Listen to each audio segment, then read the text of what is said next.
Is Doctor Strange too strange for Christians? We'll talk about it.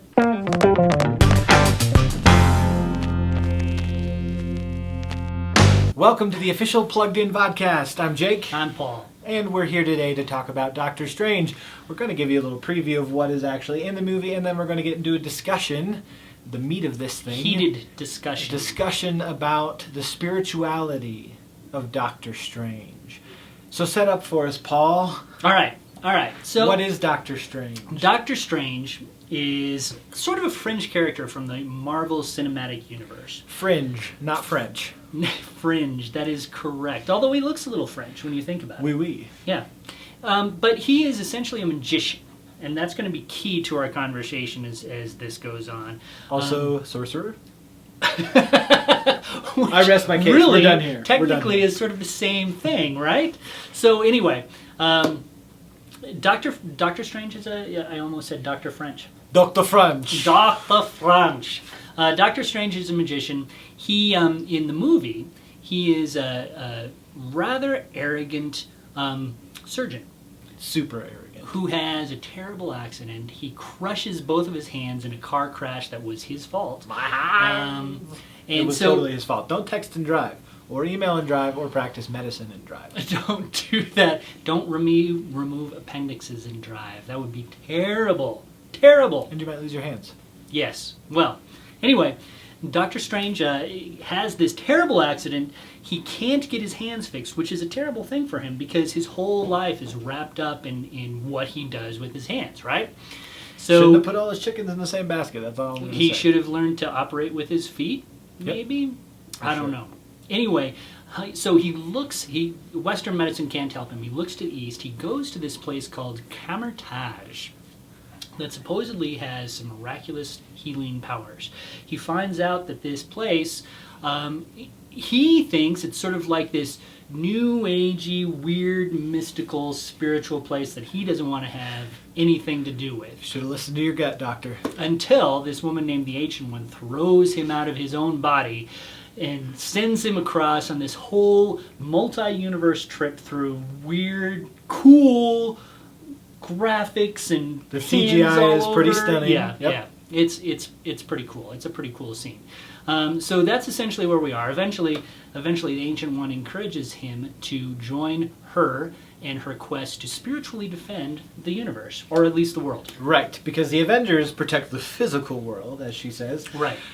But her group defends the world in the mystical realm. Right. The spiritual realm, the magical realm, all that kind of stuff. And therein lies the rub. As you mentioned in your review, which you guys can read at pluggedin.com. It's a great review. It is a fantastic review of Doctor Strange.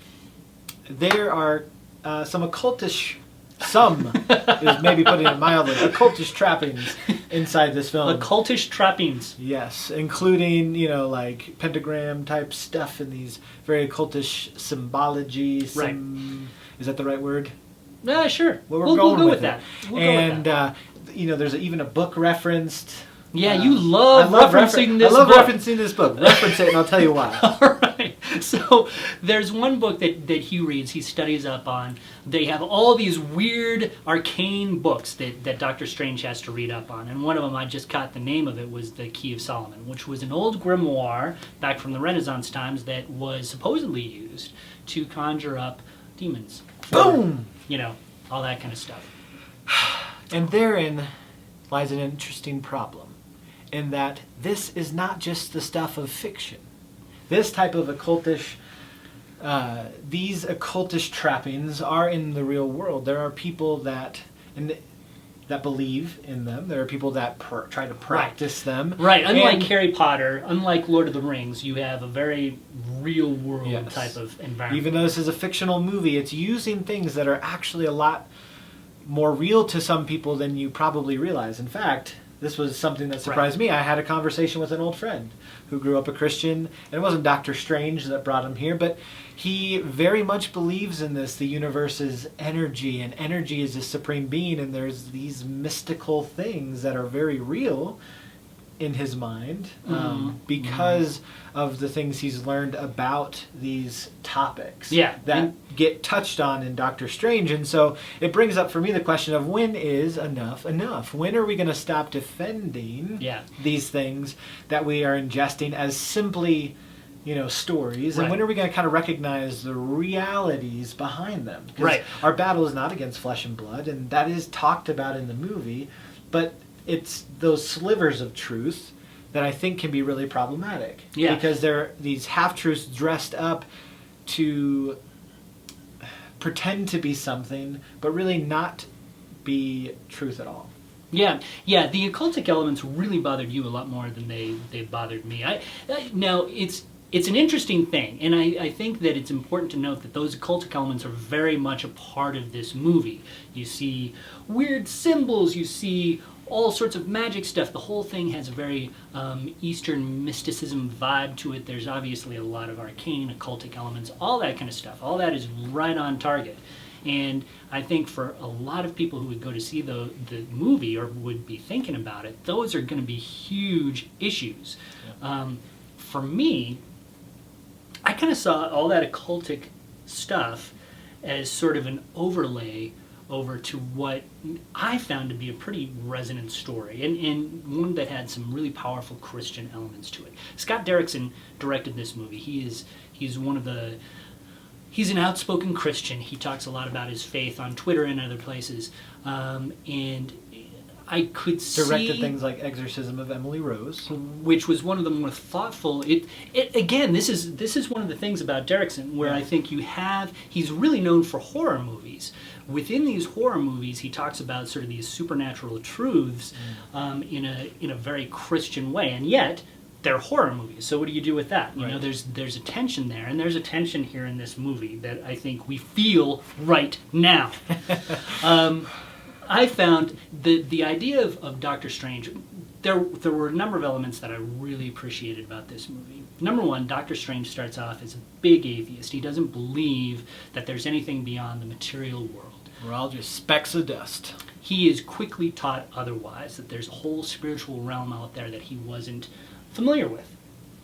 The other thing that really impressed me about his journey is that as he goes through this new pathway of his, he slowly sloughs off his old, selfish, arrogant ways and comes to realize that he needs to live for others and all that kind of stuff. And I think that that's a really positive thing.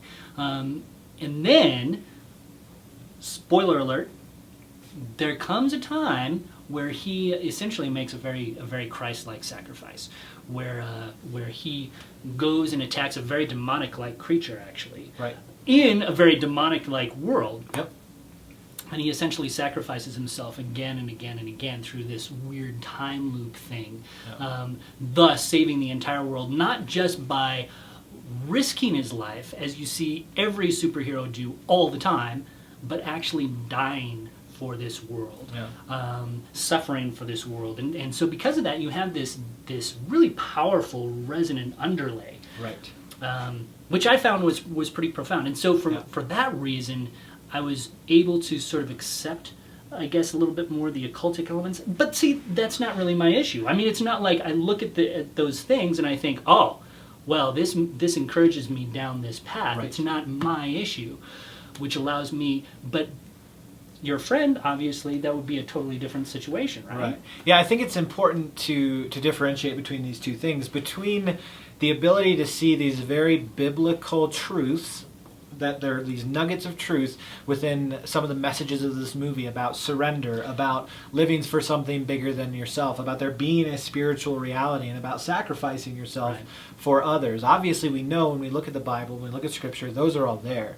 However, I think we have to realize the stumbling block nature of these things, that that these half-truths are universal truths that people have used for thousands of years to point in other directions of Christ. Right. For you, it was a bridge too far. Right. For me, it was a bridge too far, and that there's nothing here inherently that points people to God. And in fact, it points to this idea that almost like a agnostic deism. Sure. Where there is this energy that is this deistic being that created the universe and supplies all of its needs from a physical and mystical standpoint, but it's not God. It's just this energy. It's in and of ourselves. We all have it in us. And that's problematic because that is something the world preaches is true. Yeah. That's something that when we go to people, they're like, well, you know what, the stuff you talk about with Jesus, that's all a part of this story that gets repeated in other religions and like it helps, I've seen it help harden minds towards the idea of the Bible being true because of these sorts of stories, because of, again, not a hypodermic needle, not because you're going to see this film and instantly become, an agnostic deist, but because they further this idea that there is no one true God, that it's all energy, it's all within us, and so it's got that humanism element to it as well.